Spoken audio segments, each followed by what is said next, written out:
ነው።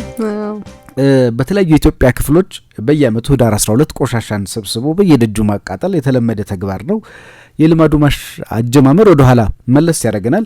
በተለይ ደግሞ እንዴት ተጀመረ የሚለውን ለመግለጽ ያህል በ1911 በዓለም አቀፍ ደረጃ በተለይም በአውሮፓ ለሚሊዮኖች ህይወት መቀጠፍ ምክንያት የሆነው ስፓኒሽ ፍሉ ግን ምን ነው ስፓኒሽ ላይ ስፓኒሽ ፍሉ የተባለው የኢንፍሉዌንዛ በሽታ ወረርሽኝ ተከስቶ ነበር። እንግዲህ ይህ በሽታ በተመሳሳይ በኢትዮጵያም ለበርካቶች ሞት ምክንያት ሲሆን ለበሽታው የተለያየ ስያሜዎች ተሰጥተውት ነበረ። ስያሜው አዝናኝ ነው። በአዲስ አበባ ዩኒቨርሲቲ የታሪክ ምሁር የሆኑት አቶ አበባው አያሌው የበሽታው አመጣጥን አስመልክቶ የኢትዮ ጅቡቲ የባቡር መንገድ ስራ በጀመረበት ወቅት በሽታው በመነሳቱ ምክንያት ባቡር ያመጣው በሽታ ነው በማለት የባቡር በሽታ ተብሎ ነበር። አይገርምም? ባቡር የሚባለው እሱ ነው እንዴ? ድሮ እኮ ይባል ነበር ባቡር የሚባል በሽታ። አረ እንግዲህ ከዛ ጋር አያይዘውታል ይባል እንደነበር ይናገራሉ እኚሁ ሰው። በተጨማሪም የተከሰተበትን ወር ተከትሎ የህዳር በሽታ በስፋት ይሰማል። የታወቀ ነው። እንደዚህ የሚባል ነበር። በሽታው እንግዲህ በህዳር ወር 1911 ዓ.ም በአዲስ አበባ ብቻ ከ6000 ሰው በላይ ነው የገደለው። በጣም ብዙ እኮ ነው። 6000 የሚሞላ ህዝብ ራሱ መኖሩ አይደል? በ1911 አዎ፣ ምናልባት አዲስ አበባ ላይ ራሱ አለ ያህል እሱ እኮ ነው ማለት በጣም ብዙ ነው። ጥናቶች ያሳያሉና ይህንንም ተከትሎ እንግዲህ በጀርመን ሐኪሞች ምክክር መሰረት ህዝቡ ቆሻሻ ከቤቱ አውጥቶ እንዲያቃጥል ጀርመኖቹ ናቸው እንግዲህ ይህን የሚሰሩት። አይገርምህም? ቆሻሻ አውጡና አቃጥሉ እያሉ ነው። እኔም በልምድ ከኢትዮጵያውያን የመጣ ባህል ነው የሚመስለኝና እኔም እንደዛ ነበር የማስበው። እንደውም የሆነ ከእምነት ጋር ሁሉ የተያያዘ ነበር የሚመስለኝ በጣም እና በአዋጅ መለፈፉን አቶ አበባው ይናገራሉ። የአዲስ አበባ ዩኒቨርሲቲ የታሪክ ምሁሩ ይህ በሽታ መንስኤ ቆሻሻ እንደሆነ በመታመኑ ነው ይሄ የተደረገው። ከዚህ በተጨማሪ እንግዲህ በሽታው በአየር ይተላልፋል ተብሎ ስለታመነም አየሩ እንዲታጠን ወይም ደግሞ አየሩን እንደማጠን ይቆጠር ነበር በወቅቱ። ከዚያ በኋላ እንግዲህ አየሩ ስለታጠነ ነው በሽታው የጠፋው ተብሎ በየአመቱ ቆሻሻን ማቃጠልን ህዳር ሲታጠን የሚል ስያሜ ማግኘቱን ከዚያ ተነስቶ ደግሞ ይህ ባህል መቀጠሉን ያብራራሉ። ነገር ግን እንግዲህ ምንም እንኳን ቆሻሻ ማቃጠል ያው ለአካባቢ ንጽህና ጥሩ ቢሆንም ለአየር ንብረት ግን አሉታዊ ተጽዕኖ ስላለው ከጥቅሙ ይልቅ ጉዳቱ እንደሚያመዝን ነው በዘርፉ ያሉ ባለሙያዎች።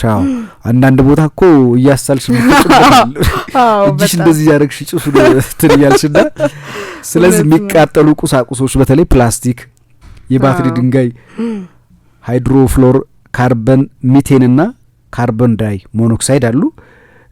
እነዚህ ንጥረ ነገሮች በውስጣቸው የሚይዙት ለአየር ብክለት የሚያበረክቱት አስተዋጽኦ ከፍተኛ ነው ተብሎ ይታመናልና ከዚህ አንጻር በወቅቱ የሚደረገው የቆሻሻ ማቃጠል ውስጣችንን ሳምባችንን እንዳያቃጥለው አሁን እኮ ቀንሷል። እንደውም ላስቲራውን ብዙ ማለት ምናልባት ማቃጠሉ መልካም ነው የቆሻሻዎችን ነገሮች ግን አንድ አካባቢ ተመሳሳይ ሰዓት ስለሚሆን ምናልባት አየሩ ላይ የሚኖረው ተጽዕኖ በዛ ላይ ደግሞ የሚቃጠሉት ነገሮች አንዳንድ ሰው እንዳይጠፋ የሚፈልግ ነው ይመስልሽ እስከ 11 ሰዓት ችብ ያስመስሏል እንዲቃጠል ቆስቁሶ ፌስታል አምጡ ይባላል።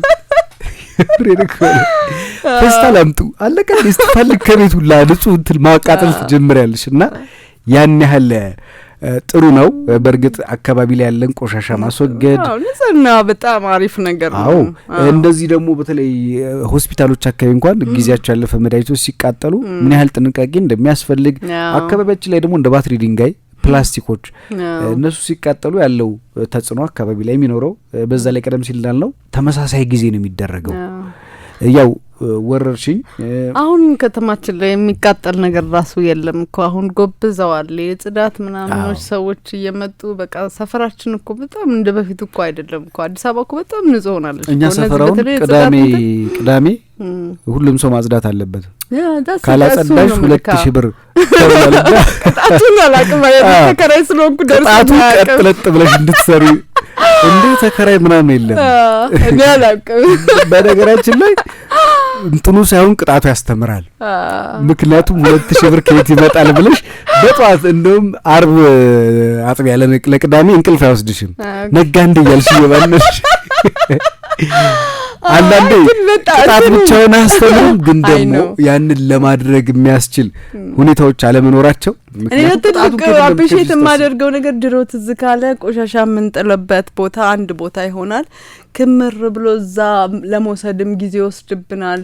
የሆነ ቦታ ላይ ነው ወስደ ገንዳ ውስጥ የምትጥለው ትዝ ካለ ገንዳው እንደዛ ሞልቶ ምናምን ራሱ ሰፈር ሲረብስ ሽታው ዝም ብለን ነበረ ቆሻሻው የሚቀመጠው የሚደፋ ሰው እስከምናገኝ ድረስ ምናምን እነዛ ነገሮች ቀርተዋል። አሁን በየጊዜው ከቤታችን መተው ነው የሚያነሱት። በሳምንት 3 ቀን ያነሳሉ እና የተሻለ በቃ ጽዳት ያለበት ጊዜ ላይ ነው ብዬ አስባለሁ። ኦፍ ኮርስ በጣም አፕሪሺየት ላደርገው የሚገባኝ ነገር ነው። ይሄን ነገር ሁሌ ነው የማስበው። በሳምንት 3 ቀን ያነሱልሃል መተው ነው ያው የሚወስዱት። ከዛ አንተም ጽዳት እንድጠብቅ ደግሞ ቅዳሜ ቀን ደግሞ ያነሳሱሃል። ወላኮ አርብ ባታ በጥሩም ባይነፋሉ በጣም አሁን ደግሞ ምንድነው የኛም ድክመት አለ። አንዳንዴ ፕላስቲኩን ሃይላንዱ ምኑን የመለያየት ችግር ማለት አንዳንዶቹ መልሰው ሪሳይክል ተደርገው ወደ ጥቅም ይውላሉ የማይውላሉና ቅድም ባልነው በቅጣቷ ላይ ድሮ ልጅ ያለው ከሰኞ እስከ ቅዳሜ ጠዋት የልጃገረዶች የሚባል ትምህርት ነበር። ሴቶች ብቻ ማበረታቻ ተደርጎ የሚማሩበት ማለት ነው። በእውነት በቃ ቆየት ብሏል ማለት ነው አንተ ጊዜ ወይ የኛ ጊዜ ቆይቷል። እና ያ በዛ ሰዓት ምን መሰለሽ ቅዳሜ ትምህርት አለ። እሁድ ጠዋት በጣም የሚያስጠላኝ ነገር በወር አንዴ ይቀሰቀሳሉ እድር ክፈል ከተቀጣን ወይ እድር ቅጣት ካለ እኔ ጋር ነው እንትን የሚሉ ወይ ደግሞ በመሀል ለቅሶ ምናምን ሀዘን ኖር የለ ወንበር ታውጫለሽ ሄደሽ እድርተኛ ስትሆኝ ወንበር ምናምን እሱ ሁሉ ሌላ የነበረ ኃላፊነቱና እንደው ሰው ሲሞት ከኔ በላይ የሚናደድ ሰው አልነበረም።